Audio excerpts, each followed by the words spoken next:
action, let's go. 저 건물을 찾으러.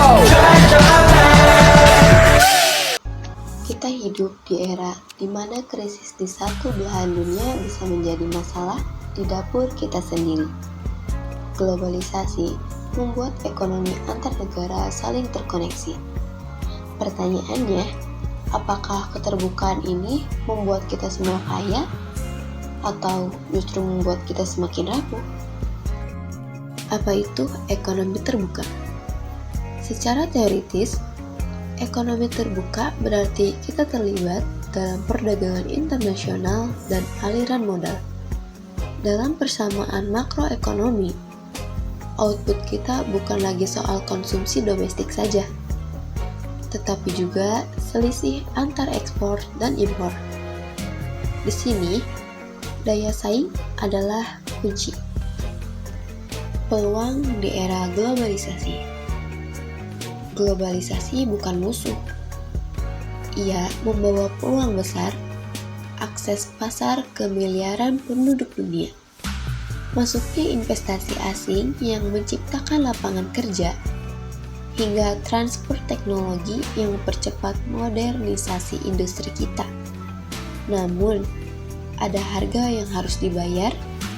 Kita menghadapi volatilitas nilai tukar, ketergantungan pada rantai pasar global, dan risiko contagion effect atau efek penularan krisis.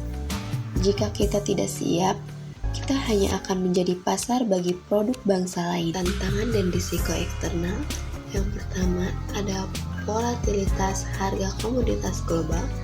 Yang kedua, efek penularan krisis atau contagion effect. Yang ketiga, defisit neraca pembayaran.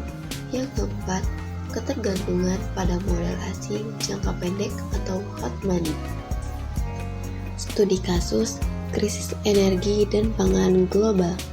Contoh nyatanya, konflik di Ukraina mengganggu pasokan gandum dan gas. Negara-negara dengan ketergantungan impor tinggi mengalami inflasi meroket. Indonesia cukup tangguh karena memiliki bantalan fiskal dari kenaikan harga komoditas atau windfall profit. Namun, ini menjadi pengingat bahwa ketahanan pangan dan energi adalah harga mati dalam ekonomi terbuka. Dampak nyata pada ketahanan negara lain. Yang pertama, pada Mesir, terkena krisis pangan akut karena sangat bergantung pada impor gandum Ukraina. Dan yang kedua, Indonesia mengalami kenaikan harga mie instan dan pakan ternak karena gandum dan bangkil kedelai naik. Selain itu, APBN membengkak untuk menahan kenaikan harga BBM, Pertalite, dan solar. Strategi jangka panjangnya, yang pertama, kedaulatan energi. Tujuannya adalah mengurangi ketergantungan pada energi fosil impor yang harganya sangat fluktuatif di pasar global. Yang kedua, kedaulatan pangan. Fokusnya adalah memastikan ketersediaan, akses, dan kualitas pangan secara mandiri tanpa disandera oleh kebijakan ekspor negara lain.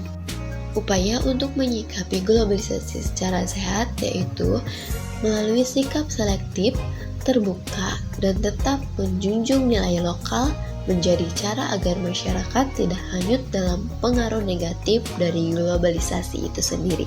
Kesimpulannya, globalisasi ada keniscayaan yang tidak bisa dihindari.